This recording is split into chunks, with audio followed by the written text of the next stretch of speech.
Mm. Welcome to BliXX. We are Ariane and Beatrice, and together we are BliXX. And today we share a new episode of our Sex Positive Education interviews. On our website, experienceblix.com, we host the world's best teachers and facilitators who put their love and effort into creating amazing online content for you to be consumed at the convenience of your own home and in your own timing. Today, we welcome back Luna from Sensual Artistry. Yay! Welcome, Luna. Luna is a full power creatrix. She has been releasing several online offerings. We had an interview with her together with Luna Agneya about the art of tantric kink, a more comprehensive course around conscious kink. So if you're interested in that, you find this also in our resource section. But today we're gonna dive into another passion of Luna, which is ropes, and she has brought this together in a comprehensive course called Sensual Ropes, the art of conscious bondage. So thank you, Luna, for taking your time to share your amazing self with us and your amazing work with us and our audience. Always good to, be on the line with you guys. Yeah, thank you very much for taking the time to be back here with us. So Shibari is getting trendy. Now all the tantric people loves it.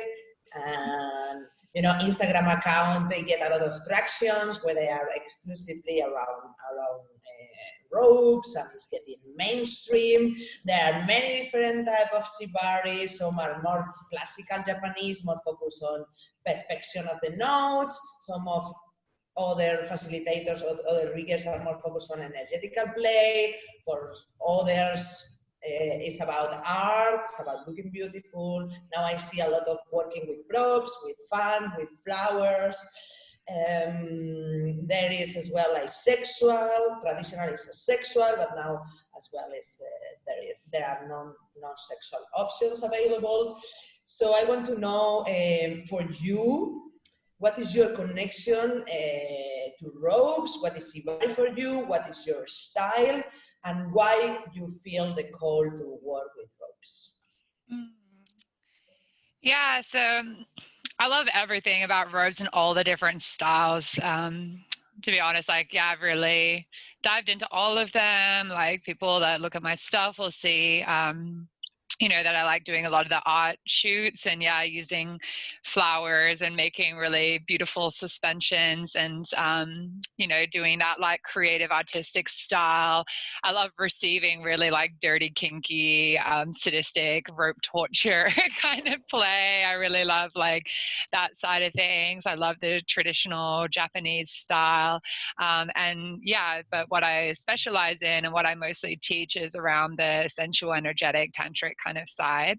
And that's because that's really what I like giving in sessions to people, and what, was kind of my unique take on it. I mean, it's kind of, suddenly got really popular, the more energetic tantric side. Like when I was first doing it, there wasn't really much examples of other people doing it, like a couple on the internet you sort of saw, but that combination was still a bit new even just a couple of years ago. But it suddenly has really popped up. And it was funny because when I first was teaching Sensual Ropes the first time in Ubud, there was a lot of like judgment and shaming and people being really like, that's disgusting and how dare you. And then suddenly now it's like, oh yeah, duh, Shibari, everyone's doing it. So in a short time it really has got really, really popular. But it is just such a beautiful tool for like connecting with people and for just exploring so many different dynamics and really getting into your body, getting creative, like whether you're on the receiving or giving side. Like it's just infinite. Like it still blows my mind. For I think it's like 6 years now or something I've been exploring Shibari, and there's just so many new ways and infinite options, and every time time you tie someone, it's so different. Every dynamic's different. And, you know, I've been, like now a bit with lockdown going on, like getting classes from online from some of the Japanese masters and stuff. And, you know, just seeing even more stuff that I hadn't been exposed to, like learning in the West. And it's just, it's endless. It's such a fascinating kind of topic. Very good. So as well, you talk in your course about empower submission. And I would like to know what this means for you.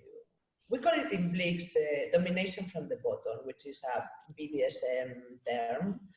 And I guess we refer to the same thing, but I really like your term empower submission. If you can talk about what are the qualities of an empowered submissive. Yeah, so empowered submission is really about, you know, the person that's taking on the receiving role, really being in touch with their body, their desires, you know, their wants and needs, and being able to communicate them and share them.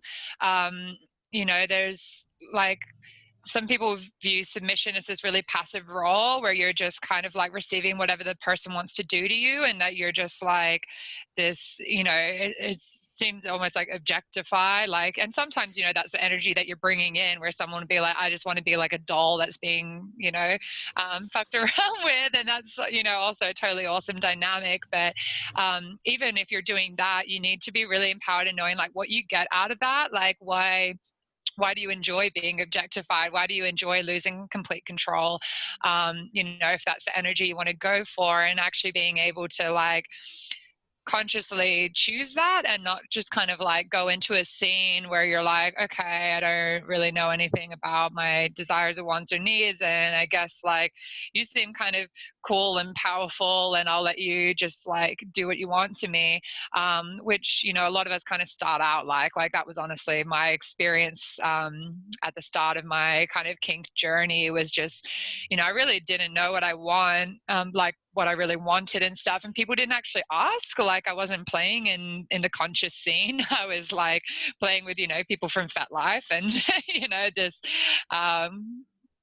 people that weren't really in tune with that. And, you know, it was like, oh, you're submissive, you like being tied up and hurt or whatever, so like I'm just gonna do whatever to you. And there wasn't really much consideration for me, and I didn't have strong boundaries or communication skills, so I didn't know how to then voice that and be like, that's not okay, that didn't feel good, this is what I want, you know. So empowered submission is really about like getting in touch with that part, and you know, being able to communicate it, and really setting boundaries, like, you know, not letting someone tie you up without having a conversation first around what you want done in that scene, and what you like and what you don't like and stuff, so that you're really coming from a place that it's, you know, what you want no matter what's happening in the scene. And especially in ropes, I guess this is well, I don't guess, I know that especially when we are talking about ropes, this is very important, this upfront conversation, you know, because you are going to be tied up, you know. It's like in another kind of game, you can always skip it, you can always work it out, but, you know, in ropes, it's a very extreme experience. So yeah, I like your input in that. In your online course, you also involve, as you said, the communication around boundaries and desires and needs, and also some guidelines in how, for the givers, for the riggers, as we call them, create and hold a safe space for a deeper experience. And you also involve some trauma awareness tools and techniques. The question here now is, how can the work with ropes help us to work with our trauma around sexuality and intimacy? Yeah, so I'm really passionate about including trauma awareness in pretty much all the work I do, because it just shows up in so many ways, even if it's really subtle, or it can be quite extreme. And Yeah, it's just like being aware of like seeing signs of trauma if someone's going into dissociation or something, or you know, if they might be going into like body shakes or tremors or things like that. And yeah, just knowing that like when it's done right in a safe container, then there is the possibility of like really integrating and healing from traumatic experiences. But if it's not done with care, then you can re-traumatize someone in these kind of situations. And a lot of people don't really take it so seriously. And it's not about like, you know, making it, yeah, like super serious and trying to bubble wrap someone, you know, like you know, people should have the experiences they want to experience, and sometimes stuff happens and it's not always going to be the you know, the best outcome. Like sometimes there will be a trigger, and that's part of the healing. But you know, I think in general in the world, if everyone had more of an understanding of the way that trauma plays out, and how to, yeah, create a nurturing, safe space for someone to be with their sexuality, their emotions, all these kind of things. And, you know, this is what's really gonna like, you know, heal the world and reconnect us and make us all feel like the nurturing support and care that we all like deep down crave and desire, even if it is in a like dirty, kinky rope scene or something that we're doing. Can I ask you if you have personally had this experience of someone that maybe they didn't know that it was like a trauma about, who knows, you know, for example, being controlled and going to a rope session, and then the person get very triggered on that moment, on that spot? Have you ever deal with that? Yeah, it's come up in workshops a few times that people have started having an anxiety attack. And, you know, because we're going slow in the workshops, and you know, everyone's really holding that space, and it's, you know, always been an okay experience where it's like, yeah, the trigger's there and someone kind of panics and gets untied and held, and they get supportive and they get to regulate their nervous system back. And you know, that's why like in-person workshops can be really helpful, like having a, you know, when you have a facilitator that knows these things to help ground you. But also that's why I try to give people that information on how to support their partner if there is a trigger at home, because it can happen at any time. But more common than, you know, the anxiety stuff is more people just dissociating and numbing out and not really feeling anything. And that can be a harder thing to really pinpoint, and even for the person receiving to notice. Like a lot of us don't really notice that we dissociate, we kind of check out, and we're just feeling a little bit numb, and we're not really like present in the situation. So that, yeah, that is like a pretty common thing. And actually, you know, kind of coming back to the breath and presence, and having a partner that like, you know, can kind of like keep you present and check in with you, and use these kind of constant check-ins can actually really help like stop the freeze response and kind of like keep someone in their body and keep them present. But yeah, again, it comes down to like, you know, someone actually being aware of the way that these things happen and show up, and being able to be conscious of it. Because if you're not conscious of it, then someone can just like not notice at all that their partner the whole time was just like totally checked out and not in their body and not enjoying themselves at all. I think also, especially in this conscious community where everybody is striving around like Kundalini awakening, sometimes we mistake like trauma and shaking and trembling through like actual energetic Kundalini awakening things. So it's also very important to keep that in mind, that it might not be only like a divine shake. It could also be a re-traumatizing shake. Very good. So the main goal of your course, as we see that, is to create a rope ritual for someone else. Can you talk about what is a rope ritual and what is needed to make a normal rope scene to elevate to a ritualistic space? And how can this working with rope rituals benefit the participants? So Yeah, I mean, in a way, pretty much all BDSM scenes, if they're done kind of properly with like a communication aspect at the start, moving into the scene, then finishing with aftercare, is in a way a ritual in and of itself, because, you know, you're going from a normal headspace and like your kind of day-to-day self, and then you're entering into a kind of container in space and time where you're allowing like different energies to kind of be present, and possible altered state of consciousness or some kind of like different experience from your day-to-day reality, and then you kind of close the container with some kind of aftercare and recapping. So you know, it's sort of building on that, like the fact that, you know, a good BDSM scene is a ritual, and like how can we add even more presence, consciousness, intention to this container by really setting intentions as well, like not just doing a check-in of what you like and what you don't like, but really getting clear with like you know, expressing any fears or any things that are kind of blocking you that you want to clear, setting an intention of what you want to experience, you know, really setting up like a space that's like a sacred space. And I really like working with all the different senses. And so, you know, part of the sensual ritual is then inviting in all the different senses like smell, taste, sound, all these different aspects, which is, you know, essentially a very tantric practice, because tantra, you know, is often very much about like worshipping the senses and the goddesses of the senses, and like having this kind of very embodied experience that's like very activating all different parts of the body and the mind. And yeah, so the ritual that we build up to is including all these different senses, a lot of intention, and then to be like closing the ritual. And yeah, so it's and I just find it really takes it to another level, like instead of just like, oh hey, like we're just going to have a little Thai scene, but to really set this up special for someone. And I love gifting this to people, like especially I find giving a rope ritual to men, because a lot of men don't receive often and they don't get to have like an experience like this. So I really love being able to set up this total space and just give someone like so much attention, and this like whole beautiful experience just devoted to them, their sensuality, their pleasure, their experience, and to really be in this like devotional domination stage where it's really like, I'm, you know, here to like gift you this beautiful kind of experience, and for them to just be able to like fully receive and surrender into their experience. And yeah, it's beautiful, the results that you see when you really like are both totally present and really there with each other.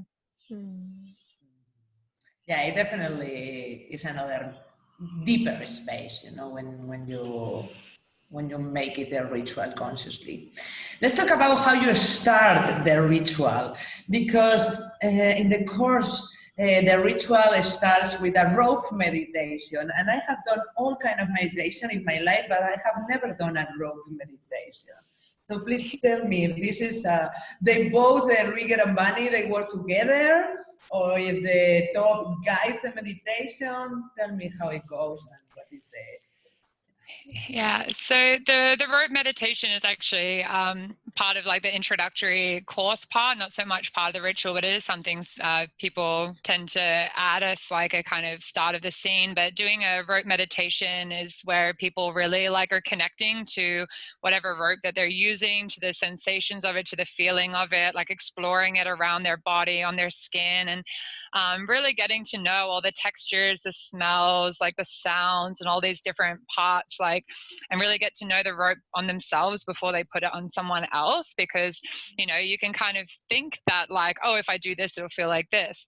But you don't really know until you feel it on your skin. So I think it's a really important step to really like drop into that space as if you're the receiver, because, you know, when you're receiving, then you're in this quite meditative open space. So then you know, as a rigger, to learn to like drop into that space and meditate and feel the rope and kind of explore around your body and really like yeah, just learn more about like the different ropes. I recommend people do it each time if they're working with a different type of rope, because it's different if you're using synthetic or hemp or jute or whatever it is. But yeah, it also can be a nice way to start a scene, like to hold the rope together, and to, you know, very slowly be like teasing the rope on someone before you go to tie them, so that they're like getting introduced to the essence of the rope and the textures and stuff, like before even getting their hands bound or anything. Oh, I'm missing rope so much. You are explaining and talking about the smell, and I am here in Vietnam, no rope master. I have tried, but not happening. Soon, hopefully. So there is another section where you're inviting experts into your course, talking about different topics. So this course is more designed to be more in a live and continuously expanding course, as what we've seen so far. And the question here is, if people want to access all of the material, is this ongoing talks included in the basic online course, or is this an additional add-on to be purchased, or what is the setup for that? Yeah, it's all included. So, you know, I've been adding them pretty much monthly, like a new live call with a different teacher, or sometimes it is me just doing like a different topic for an hour. But yeah, so I'm actually, the price is going to rise soon for the course, like, because now there is so much more content to how it was before. So like, as it kind of gets bigger, then the price is going to increase. And yeah, I'm sort of feeling into whether it'll be something that I continuously do next year if people are still really engaging with it, or whether it's just something I, you know, do for a year and just have like a whole bunch of extras, or just drop in every now and then. But yeah, it's all included in the course. I really love just being able to get other perspectives and other people you know, involved in the course, you know, because there's, yeah, my perspective and the things that I specialize in teaching, but then there's, you know, different aspects and elements of rope that I'm not, you know, as mastered in. So it's really, it's been fun. And also I get an excuse to get tied up, because then I get, you know, these great riggers to tie me as an example. So it's also a little bit selfish. I'm like, oh yeah, you tie me up. I need to try your expertise. Yeah, wonderful. Very, very wonderful. Thank you for all your input and all your insights and your explanation and your passion. And we really can feel that you're living what you're teaching. And this is very, very beautiful. Yeah. So everybody, please check it out. The course from Luna on Sensual Ropes on our website, experienceblix.com. We have one more last question for you. It's a question that we made to everybody. In fact, we already made to you on the first.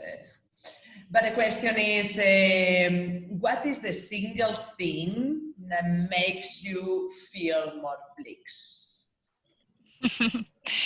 I can't even remember what I said last time, so I don't know if Good, start fresh. Yeah, starting fresh. What's the single thing? Just opening my heart to life, I think. It's just like in any moment, just consciously opening and just like receiving whatever input life has for me. Then yeah, an open heart will always make you more blissful. Yes, yes, yes. Wonderful. Thank you. No problem. Thank you, Luna, for staying with us. Yes.